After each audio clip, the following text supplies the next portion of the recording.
Amy Kringle va être la future gagnante des CrossFit Games et je vais t'expliquer pourquoi. Tout d'abord, merci à Daniel Chaffet et son équipe de nous avoir permis de vivre un si beau week-end et d'avoir découvert Amy Kringle. En vrai, je vous assure que son aura, son niveau de fitness, l'intensité qu'elle met, c'est une femme qui est belle, qui est énergique, qui est très forte et qui dégage un aura qu'on avait encore jamais vu dans le CrossFit, où c'est vrai que la plupart du temps, les femmes peuvent faire un peu brute, peuvent faire vraiment très impressionnante. Elle l'est, mais en tout cas, elle dégage aussi un côté très féminin et c'est appréciable de voir qu'on peut conserver ce côté et le plus haut niveau dans un sport qui est très difficile physiquement et mentalement. Donc merci à Daniel, merci à son équipe et on va mettre un petit peu de contexte. Tout d'abord, qui est cette femme? Qui est Amy Kringle? Elle est née en 99, donc elle va bientôt avoir 27 ans. Et donc elle a démarré vraiment par plein de sports, un petit peu de gymnastique quand elle est jeune et surtout beaucoup d'athlétisme où elle a su se forger un physique autour de cette activité. Elle travaillait vraiment sur des courtes distances, des moyennes distances, pas de choses trop longues. Et donc c'est vrai que par rapport à sa taille, elle est assez longiligne. On peut voir qu'elle a des grands bras, des grandes jambes et surtout des cuisses très athlétiques, très élancées et non trop volumineuses, mais vraiment affûtées, très dures avec des muscles longs et vraiment très très fortes. Elle est née sur une petite île vraiment perdue, entre guillemets, l'île de Man, c'est près de l'Angleterre, cherchez pas. Et donc en fait, vers 16-17 ans, elle se blesse, elle a envie de se challenger également, donc elle découvre, elle pousse la porte d'une box de CrossFit, et là vous allez pouvoir être rassuré, car oui, elle n'est pas arrivée en étant tout de suite très forte, puisqu'elle a démarré très très loin. La première fois qu'elle fait les Open, je crois qu'elle finit à la 5500e place environ, et graduellement, elle a monté année après année les choses en travaillant dur, et ce qui était à la base une passion est devenu quelque chose où elle s'est dit à un moment donné qu'elle allait tout simplement se donner les moyens de réussir. Quand elle a commencé à avoir de bons résultats, elle a déménagé en se rapprochant de son coach, je crois que c'est en Angleterre, pour essayer vraiment d'être dans un cadre où il y a des crossfitters de haut niveau, et progressivement, elle a switché de quelque chose où c'était une passion, elle savait qu'elle pouvait être forte, à se dire de ces mots qu'elle allait certainement peut-être un jour pouvoir devenir la meilleure au monde. En 2024, quand elle arrive au CrossFit Games, elle est Rookie of the Year, donc c'est sa première participation au CrossFit Games, où elle finit à la 13e ou 14e place, ce qui est déjà en soi un vrai exploit. L'année 2025, elle finit 8e, et cette année, les dernières performances qu'elle a réalisées, on va revenir en détail sur ces performances des French Throwdown et pourquoi je pense qu'elle peut gagner les CrossFit Games et être la femme la plus fit du monde. Elle a gagné récemment les World Fitness Project en étant tout bonnement exceptionnelle. D'ailleurs, elle gagne devant Laura Horvath, qui est quand même la prétendante numéro 1 au monde. Donc on voit que c'est vraiment une athlète qui est présente sur le game et qui est surtout en phase de progression linéaire, année après année, et donc on va revenir sur son parcours. L'Event Hunt, cette compétition s'affiche juste ici. Pour rappel, allez voir les French Throwdown, c'est certainement la meilleure compétition de CrossFit en Europe. Donnez-leur de la force. Daniel, l'organisateur, et son équipe sont juste très très bons.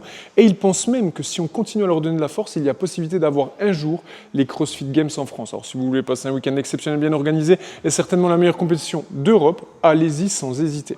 Première épreuve, épreuve axée cardio, conditionnement, être capable de relancer. Une épreuve assez originale avec 900 mètres de course à pied par boucle de 300 mètres. Donc on voyait les athlètes passer, c'était vachement appréciable. Le WOD démarre, Amy Kringle part à une vitesse, les amis, abusée. Foulée exceptionnelle, on sent qu'elle est capable de relancer. Et ce qui est assez perturbant ou vraiment cool quand on regarde cette athlète, en tout cas c'est la sensation que j'ai, c'est qu'on a l'impression qu'elle ne sature jamais. Et d'ailleurs c'est quelque chose que disent les gens qui travaillent avec elle. On est un peu choqué à chaque fois qu'on s'entraîne, on a l'impression qu'elle ne sature jamais. Et c'est vrai qu'elle est toujours good vibes, tout se passe bien, elle est toujours concentrée, et on a vraiment l'impression que cette athlète ne souffre pas, et donc sa capacité cardio est tout bonnement exceptionnelle. Sur cette épreuve, elle a survolé absolument tout le monde. Première à la course à pied, première au rameur, première au retour de course à pied avec le sandbag, puisqu'il fallait courir avec un sandbag quand même de 30 kg pour les filles. Je vous jure, on a testé cette épreuve quand on a fait la même partie cardio avant. Quand tu repars à la course à pied, tu marches. Elle trottinait peut-être plus vite que certaines personnes sur le sandbag. C'est pour vous dire la capacité qu'elle a et surtout le cardio, elle est vraiment capable de relancer très très fort. À titre d'information, Jason Hopper, pour parler un peu pour vous les mecs, sur ce WOD-là, sur cette partie-là, ramait sous 1,40 au 500 sur le rameur, donc c'est juste exceptionnel. On imagine qu'Amy Kringle était certainement sous 1,50 au 500, ce qui est vraiment très très fort sur une épreuve aussi cardio. Nous voilà à présent dans l'épreuve numéro 2, une épreuve très très bien conçue. Je vous précise que cette programmation a été faite par la team Mayenne et donc on ressent un peu cette énergie des Mayhem Classiques qui avaient il n'y a pas longtemps une programmation exceptionnelle. Cette épreuve numéro 2, elle est vachement dure puisque vous allez avoir de l'éco-bike, du snatch lourd, des barres muscle-up, juste un set où à cette capacité on est capable d'envoyer puisqu'il faut faire une série de 10 et on enchaîne exactement avec la même chose, à nouveau ces 2 tours mais des snatchs un peu plus légers. Donc vraiment quelque chose qui teste l'entièreté de votre fitness. Il faut être capable d'envoyer, de relancer, de ne pas saturer, être capable de manager des barres lourdes, peut-être de relancer à la fin. Et donc franchement c'est une épreuve qui est très très bien parce parce que si tu es trop puissant, tu vas être saturé par la gym. Si tu manques de puissance, tu ralentis, on ne te rattrape pas. Et il faut être capable de tenir la distance, car c'est un entraînement qui est quand même assez long. Amy Kringle a encore une fois été très très bonne là-dessus. Comme je vous le disais, elle a des jambes assez longilines, et ce qu'on voit, c'est qu'en fait, elle est assez puissante. Elle manque un petit peu d'ouverture d'épaule. Encore une fois, c'est des constats qu'on peut voir à ce haut niveau. Elle le dit elle-même aussi, c'est pas qu'une interprétation personnelle. Et donc, on voit que sur le snatch, elle est vraiment puissante, que les barres montent vite, qu'elle enchaîne bien et que son cardio reste suprême, même si sur les mouvements type un peu bar muscle-up, elle peut manquer par rapport à ses leviers un peu de vitesse d'exécution, peut-être également un petit peu de résistance, mais sur des entraînements où il y a plusieurs modalités, ça ne se ressent pas et donc elle prend encore la première place. Tu rêves d'ouvrir ta box ou de la faire performer, passer à un niveau supérieur, tu peux nous rejoindre chez RX Business. On t'accompagne de A à Z sur tous les spectres. Pour moins cher qu'un salarié, tu peux avoir une équipe qui va te permettre d'exploser les compteurs et de pérenniser ta structure en créant un système unique. Alors postule, rejoins-nous et regarde la description. Nous voilà à présent sur l'event 3, terrifiant, 6 rounds, 15 dumbbell thrusters, 2x22,5, 2x15 pour les filles. On se déplace et 15 burpees facing the line. On va pas se mentir, c'est un entraînement où vos leviers et votre capacité évidemment cardiovasculaire vont avoir de l'impact. Amy prend un peu de retard sur cette épreuve, mais ce qui est frappant, c'est que les gens qui peuvent avoir ces leviers, les femmes qui ont son levier en général, vont tout simplement être beaucoup plus loin dans le classement qu'elle ne l'est, car son cardio, sa résistance ont vraiment fait la différence. Elle a des bras assez longs, donc forcément il y a une forme de saturation, de manque de vitesse d'exécution, en tout cas assez flagrante par rapport aux compétitrices comme Mirjam, qui a gagné d'ailleurs les French Throwdown en ayant vraiment des tout petits leviers. Donc on a vu une différence. Elle ne peut pas combler cette différence-là, c'est quasiment impossible, mais son cardio prend le dessus, sa résistance prend le dessus, et on voit qu'elle est capable de pacer très très fort les burpees. Elle prend la 9e place, et donc on voit que sur une weakness, finalement, elle arrive quand même à tirer son épingle du jeu. Épreuve numéro 4, un shipper bien salé qui commence avec un cash-in de 40 toes to bar. La plupart ont commencé unbroken, elle a breaké dès le départ. On enchaîne à nouveau avec du bench. Le bench va revenir 4 fois pour un total de répétition de 80 bench. C'est léger, 2x15, 2x22,5, mais il faut aller vite, ça crée de la saturation et donc on a vu pas mal de personnes breaker. Amy, finalement, a été, malgré ses leviers qu'on pourrait penser un peu en retard au niveau des épaules, très douée sur le bench. C'est vrai que souvent, ça peut être un peu piège, parce que quand on a un petit gabarit, on va pouvoir des fois être plus léger en poids de corps, donc peut-être que sur les mouvements type thruster, en épaule, etc., on peut se débrouiller.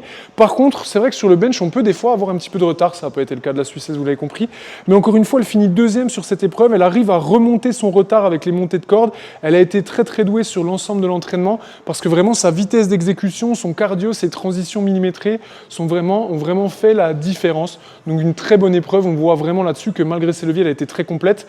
Elle a saturé un petit peu à la fin sur les toes to bar où elle a pu être rattrapée alors qu'elle était première de l'épreuve. Et donc forcément, on voit que le poids de corps, le cardio, ça fait pas tout. Et donc en même temps, le crossfit, c'est pas être capable de gagner toutes les épreuves, c'est surtout avoir un niveau de fitness complet. Event 5 en 2 parties, et là on arrive sur un facteur qui pourrait être limitant pour cet athlète qu'on apprécie particulièrement, à savoir donc il fallait faire 6 RM en squat, barre depuis le sol, et donc là après 2 essais, elle finit sur une barre à 102. Pour nous, être humains, pour vous les filles, ça peut paraître exceptionnel, mais à ce niveau-là, en tout cas si elle était à un niveau CrossFit Games, il y aurait eu pléthore de concurrentes qui auraient été au-dessus. On note quand même la seconde place, peut-être même la première, je ne sais plus exactement, de Claudia, qui fait une très belle rep à 110 kg, donc vraiment très très bien. Et donc là, c'est vrai qu'avec la 102 kg, elle prend la 11e place. Cet event s'enchaînait avec une épreuve très particulière puisque c'était 120 mètres fort time de marche sur les mains. Donc Amy a un peu de retard, comme je vous le disais, sur son ouverture d'épaule et également sur sa force de par ses leviers. Et franchement, à ce niveau-là, il y a des filles qui ont fait de la gym. On a une jeune d'ailleurs qui se qualifie, je crois, pour les Games à la 3e place, qui a été à une vitesse exceptionnelle de marche sur les mains, ou peut-être qu'à la 4e place. On vous met la photo, le monteur a du travail. Et donc forcément, la vitesse d'exécution est tout bonnement exceptionnelle. Et donc là, elle prend la 9e place. Donc c'est vrai que ces deux scores-là ont fait que sur la globalité de la compétition, elle ne va pas prendre le podium, elle va prendre la seconde place, puisqu'elle finit 11e et 9e, et donc ça lui fait prendre un petit peu de retard. On voit quand même qu'elle est capable d'être suprême sur beaucoup de choses, mais qu'il y a quand même des petits points qui peuvent lui coûter la victoire. Nous voilà donc sur la dernière épreuve, et franchement, merci pour ce spectacle. C'est une épreuve avec une barre lourde, avec des lunges, tout le monde est serré sur le leaderboard, on est au coude à coude, on transpire, on pleure. C'est vraiment top, top, top. En tout cas, j'ai vraiment vibré de les voir se challenger de cette façon-là. L'entraînement a été assez particulier puisque c'est très rare de voir que les filles ont proportionnellement plus lourd que les garçons. Effectivement, on remarque année après année que les charges, avec la décote des 30%, commençaient à faire en sorte que les femmes finissaient toujours largement devant les hommes, et Mayhem s'est certainement rendu compte de ça, et donc les filles avaient une barre à 70 70 kg, les garçons à 90 kg. Bon, est-ce bien, est-ce pas bien, je ne sais pas, mais de toute façon, tout le monde concourt à un niveau d'égalité, donc ce n'est pas censé changer quelque chose. Quoi qu'il en soit, Amy nous a montré une vraie intelligence de la situation. On pense qu'elle aurait largement pu finir première de cette épreuve, mais finalement, quand elle arrive au shoulder to overhead, sur la série du 15 du milieu du WOD que vous avez vu apparaître, puisqu'on avait 21 deadlift, des lunges, 15 clean, des lunges, et à la fin on finissait avec 9 shoulder to overhead lourds, elle coupe la série en deux. Et on voit qu'elle regarde un peu, qu'elle a de l'avance, elle ne prend pas le risque d'aller chercher la série entière et de peut-être se faire rattraper sur les lunges, puisqu'elle est obligée de breaker, de prendre du temps, ou tout simplement qu'elle n'y arrive plus. Donc vraiment, on voit déjà qu'elle a été très intelligente. Peut-être que je me trompe, peut-être qu'elle a été obligée de le faire, ça on ne le saura jamais. Mais en tout cas, elle a une manière d'aborder les choses où elle va être dans le calcul, le bon calcul, l'intensité au bon moment, et on sent qu'elle a vraiment cette intelligence émotionnelle. Globalement, sur cette compétition, Amy Kringle finira à la 2e place en étant très serrée derrière la Suissesse. On voit que sur la globalité des épreuves, c'était assez polyvalent, et donc la Suissesse ne démérite pas, elle a été exceptionnelle. Qu'est-ce que ça donnerait sur un week-end beaucoup plus grand, avec plus d'épreuves, sur encore un jour de compétition en plus, comme les CrossFit Games, entre 9 et 11 épreuves? Je pense qu'elle a tout à fait les armes pour s'imposer, on l'a vu notamment avec les WFP. Elle a néanmoins quelques lacunes sur sa flexion de jambe, lacunes toute proportion gardée, et au niveau de ses épaules et de son ouverture. Quoi qu'il en soit, c'est une athlète qui a un cardio exceptionnel, qui est très polyvalente, qui a un mental extraordinaire et qui est très intelligente et qui, de surcroît, progresse d'année en année. Donc je pense qu'Amy Kringle va pouvoir, peut-être cette année, se rapprocher du top 5, voire même remporter les CrossFit Games. Donnez-moi, les filles, votre avis en commentaire et franchement, j'ai été super content de voir le Girl Power en action.